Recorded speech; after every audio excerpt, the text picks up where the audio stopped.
देवेंद्र फडणवीसांच्या नावावर महायुतीच्या बैठकीत शिक्कामोर्तब। फडणवीस तिसऱ्यांदा महाराष्ट्राचे मुख्यमंत्री होणार, सूत्रांची माहिती। शिंदेंना उपमुख्यमंत्रीपद किंवा केंद्रात मंत्रिपदाची भाजपची ऑफर। शिंदे राज्यात उपमुख्यमंत्रीपद स्वीकारू शकतात, सूत्रांची माहिती। गृह खात्यासह 12 मंत्रिपद द्या, शिंदेंची महायुतीच्या बैठकीत मागणी, सूत्रांची माहिती। भाजपा गृहमंत्रीपद देण्यास तयार नाही, गृहमंत्रीपदावरून शिंदे गट आणि भाजपात रस्सीखेच।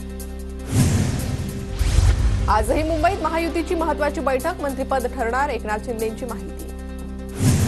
भाजपच्या गटनेता निवडीनंतर महाराष्ट्रात मुख्यमंत्री ठरणार, एकनाथ शिंदेंची माहिती। शिंदे गटाला नगरविकास आणि पीडब्ल्यूडी खातं मिळणार, महायुतीच्या बैठकीत चर्चा। अजित पवारांना उपमुख्यमंत्रीपदासह अर्थमंत्रीपद मिळणार, सूत्रांची माहिती। महायुतीत एकनाथ शिंदेंचा योग्य सन्मान राखला जाईल, महायुतीच्या अंतर्गत बैठकीत ठरलं। प्रफुल्ल पटेलांना केंद्रात मंत्रिपद मिळण्याची शक्यता, शिंदे गटालाही केंद्रीय मंत्रिपद मिळणार, सूत्रांची माहिती।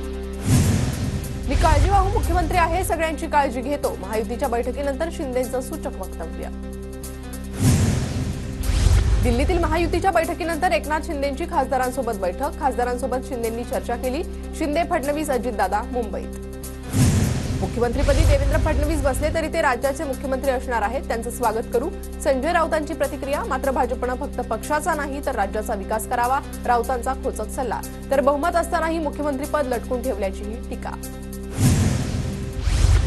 लिहून ठेवा, उद्धव ठाकरे एक दिवस देश सोडून जातील, बाळासाहेबांशी केलेल्या बेईमानीचं प्रायश्चित त्यांना भोगावंच लागेल, रामदास कदमांचा हल्लाबोल।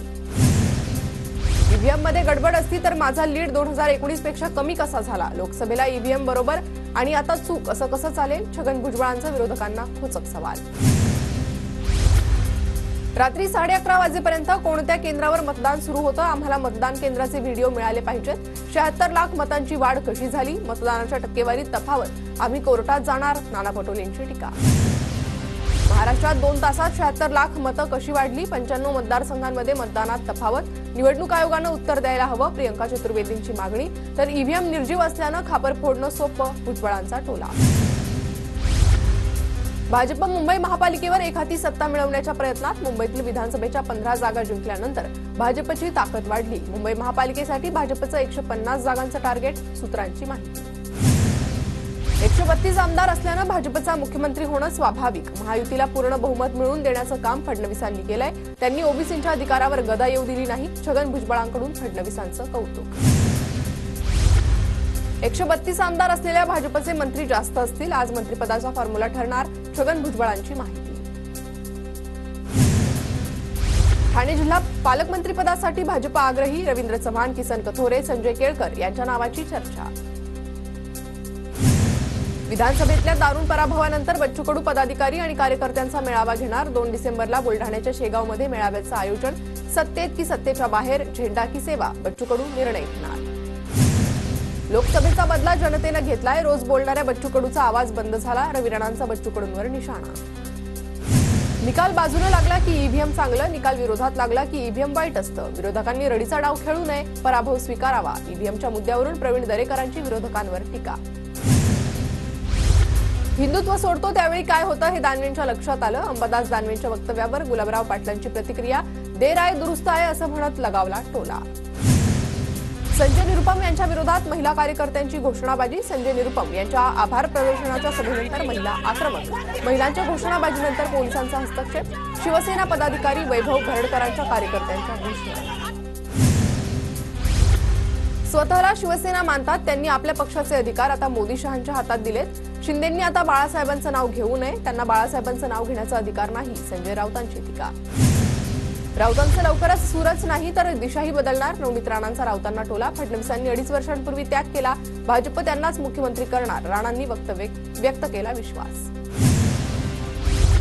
मिलिंद नार्वेकरांकडून ट्विटरवर पोस्ट करत रश्मी शुक्लांचं अभिनंदन, पुन्हा पोलीस महासंचालक पदाची जबाबदारी स्वीकारल्यानं अभिनंदन, नार्वेकरांच्या पोस्टनंतर भुवया उंचावल्या। बच्चू कडूंनी आज बोलावली पदाधिकाऱ्यांची तातडीची बैठक, सर्व जिल्हाध्यक्ष आणि उमेदवारांना बोलावलं, मुंबईच्या वायबी चव्हाण सेंटरवर होणार महत्त्वाची बैठक। आमदार आमशा पाडवी यांच्या विजय मिरवणुकीत तरुणांचा मोठा राडा, बँडच्या तालावर नाचताना तरुणांचे 2 गट भिडले, तर दिसेल त्याला मारत सुटलेल्या तरुणांमुळे पाडवींच्या विजय मिरवणुकीला गालबोट, व्हिडिओ सोशल मीडियावर व्हायरल. ईव्हीएमच्या मुद्द्यावर राज ठाकरे महाविकास आघाडीला साथ देणार नाहीत. राज ठाकरे आपली स्वतंत्र लढाई लढणार. 2018 मध्ये ईव्हीएम विरोधातील लढाईत मला साथ दिली गेली नव्हती. पुण्यातील बैठकीत राज ठाकरेंची भूमिका.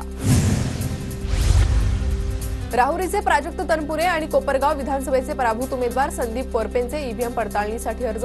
जिल्हा निवडणूक निर्णय अधिकाऱ्यांकडे अनामत रक्कम भरून ईव्हीएमवर शंका उपस्थित करत अर्ज दाखल. संदीप नाईकांच्या समर्थकांकडून नवी मुंबईत बॅनरबाजी. जनतेच्या मनातील आमदार बॅनरवर उल्लेख. बेलापूर मतदारसंघातून नाईकांचा फक्त 377 मतांनी पराभव. नाशिकमधील भाजपच्या तिन्ही नवनिर्वाचित आमदारांच्या पक्षाच्या वतीनं सत्कार. देवयानी फरांदे, सीमा हिरे तसेच राहुल ढिकलेंचा सत्कार. शहरातील सर्व पदाधिकारी उपस्थित. नागपुरात आता दुचाकी चालवणाऱ्यासोबत मागे बसणाऱ्यालाही हेल्मेट सक्ती. नियम न पाळल्यास कारवाई होणार. वाहतूक विभागानं काढलं परिपत्रक. नाशिक शहरात 2 दिवस पाणीपुरवठा बंद राहणार. पाणीपुरवठा करणाऱ्या जलवाहिन्यांचं दुरुस्तीचं काम असल्यानं शनिवारी संपूर्ण दिवसभर तर रविवारी कमी दाबाने होणार पाणीपुरवठा. इंडिगोची छत्रपती संभाजीनगर ते अहमदाबाद विमानसेवा बंद होणार. 30 नोव्हेंबरला शेवटचं विमान उड्डाण झाल्यानंतर 1 डिसेंबरपासून सेवा बंद होणार. नाशिकच्या सिन्नरमधील वडझिरे गावात झळकले खासदारांना गावबंदीचा फलक. निवडणुकीच्या निकालानंतर अज्ञातांनी लावला खासदारांना गावबंदीचा फलक. ग्रामपंचायतने फलक हटवला.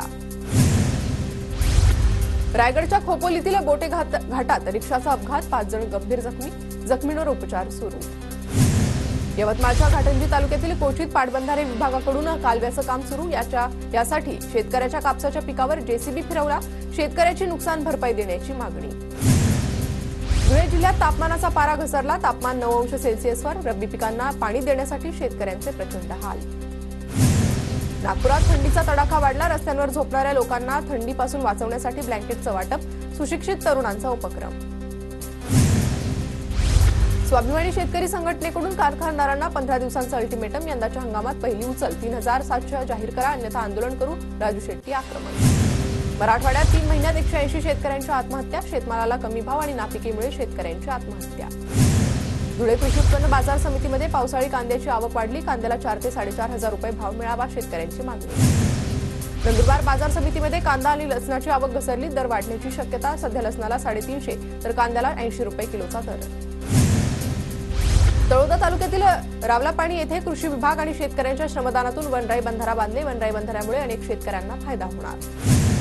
नंदुरबार जिल्ह्यात कापूस वेचणीसाठी मजूर मिळेना. रब्बी हंगामाला उशीर होणार असल्यानं शेतकरी चिंतेत. लातूरच्या अडत बाजारात भाव नसल्यानं सोयाबीनची आवक घटली. बाजारात सोयाबीनला सध्या 4100 रुपयांचा दर.